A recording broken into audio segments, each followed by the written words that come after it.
Good morning, and welcome to Daily Dhamma, a letter to our children. Today is May 22nd, and our reading is The Blindmen and the Elephant.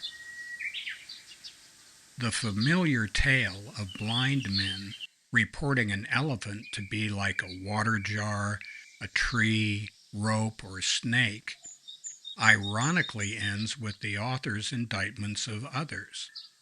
Quote, "Even so, monks, are the wanderers of other sects blind and sightless, and thus they become quarrelsome, disputatious, and wrangling, wounding each other with verbal darts."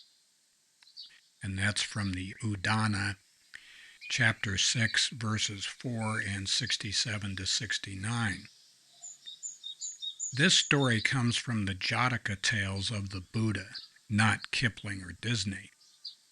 Perceptions are theory-laden, if only to say that this is this and that is that.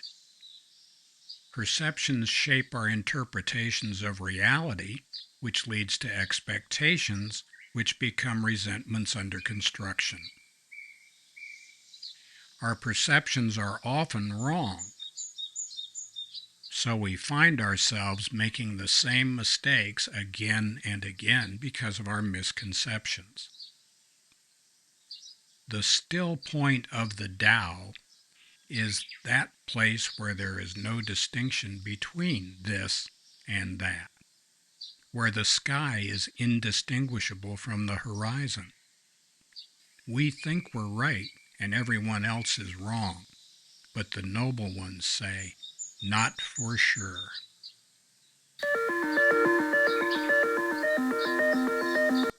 The Jataka tales are folk stories. They're not part of the suttas, and it's not something that the Buddha said, but these are more like long-standing folk tales in India that were incorporated into the Buddhist tradition. And this is a hallmark of Buddhism in general. Buddhists go to different places and they adapt or adopt the local practices. And so you see quite a bit of variety between Thai Buddhism, where they have spirit houses and local animism has crept into Buddhist practice, and Hawaii, where they sing, "Buddha loves me, this I know, for the suttas tell me so." And these things are not really part of Buddhism. It is interesting that the theory-ladenness of perception. When we look at something, we automatically, without trying to categorize it, we put it in the box with other things like that. We say, well, this is this, and that is that. And that's right where the problem begins. We start classifying things, and it's just a short hop to deciding what those things are. We don't just describe, we interpret and evaluate. So DIE. And it's probably a good idea to give that stuff a rest.